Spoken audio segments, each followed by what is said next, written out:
What's up everyone? John Rettinger from Techno Buffalo here. I wanted to share my first impressions with the first 3D handheld console, the Nintendo 3DS.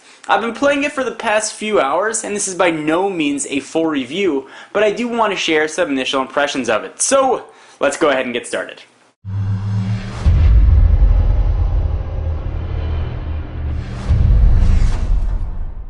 So I did not have a Nintendo DS or any of its variants, the Lite, the XL, or whatever else might have come. So this is my first experience with Nintendo's clamshell design. Gotta say, it feels very nice in the hand. It is a little bit on the bulky side. It feels like carrying around a rectangle, but it will fit in your pocket nicely. It's got a very high quality build to it.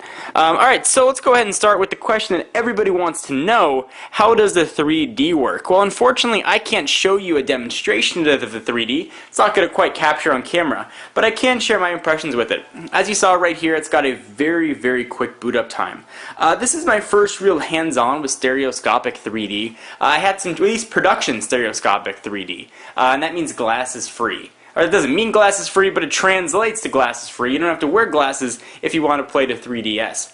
And I will say that the 3D works really well. It works just as well as any other 3D technology I've used, whether or not it's passive or active glasses. Passive is like when you go to the movies, you can just put on a pair of paper glasses with some film in there.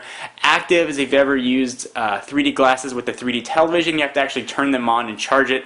That's the active technology. No glasses required here. It does work very well. However, the stereoscopic 3D does have some side effects. I've got the Street Fighter splash screen right here. And as you move the device, so if you're holding it, let's say you are in a car, for example, or you're on a bus or a train and there are some bumps, the 3D tends to fade in and out as you move it. And there's a little bit of a shimmer to the screen. The 3D effect works, you have to be sort of staring in the right angle of the screen. So if you're in a bumpy situation, you're going to lose that 3D effect, it's going to come back, and that's all going to translate to a significant headache. Using this device, and literally a headache, not a metaphorical, oh, it's a pain in the butt. Using this device for longer than 10 or 15 minutes made my eyes hurt. Now Nintendo says take a 10-minute break for every 30 minutes, and that sounds silly. We see these warnings on the Wii and other consoles. You really need it with the 3DS. Your eyes will definitely hurt. And if you're not holding it at just the right angle, you're not going to see the 3D, and you will get that shimmer effect. I know it's not going to translate on camera. You definitely have to go try a 3DS in the store to see what I'm talking about. The gaming experience actually had to turn off the 3D effect. Go ahead and turn it off right there to actually use it without having that eye strain and the headache that has come along with it. This has been reported by a lot of early users, and this is no exception.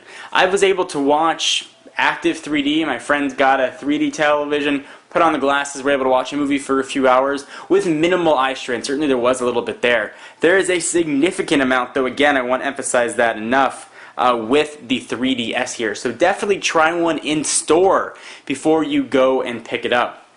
The 3D, like I mentioned, does work well, but it's not really giving me warm, fuzzy feelings about all the 3D devices that are coming out, the Evo 3D and other 3D phones and 3D tablets. They are going to really hurt your eyes and give you a headache. Now, this may be unique to just me, but the only set of eyes I have are in my head, so it's the only impression I can give. I will say that I've let other people look at the 3DS since I've had it for only 5 or 10 minutes. I haven't had it all that long. And they've reported to various degrees the same sort of thing that I've experienced. From a gameplay standpoint, the graphics are pretty decent. You're not looking at a gaming powerhouse right here, but it hasn't really been Nintendo's bread and butter. Gameplay is fun, just like most Nintendo consoles. This may not be geared at the hardcore gamer, but it does work very well, and you guys are just looking at a splash screen right here. The operating system is pretty smooth, and actually I didn't really have to use a stylus very much. The resistive touchscreen was very sensitive to my finger and touch. But you know, if you can deal with the 3D effect, and you can know if you can see anything change on the camera as I move that slider. If you can deal with the 3D effect, and if you can deal with a little bit of an eye strain, the 3DS might be worth picking up, but I can't emphasize enough going and trying it first. I got the cameras activated right here, and you can sort of see my hands in front of it. It will take 3D pictures. So maybe my opinions will change in a full review, but I know a lot of you are deciding whether or not you want to pick this up sometime this week, and I wanted to get you some first impressions before the review came out so you can help make an educated decision for yourself. Anyway, guys, I'm John Rettinger from Techno Buffalo. Be sure to check out the website for all your tech news. And I will not see you in 3D in the next video because I've got the slider turned off.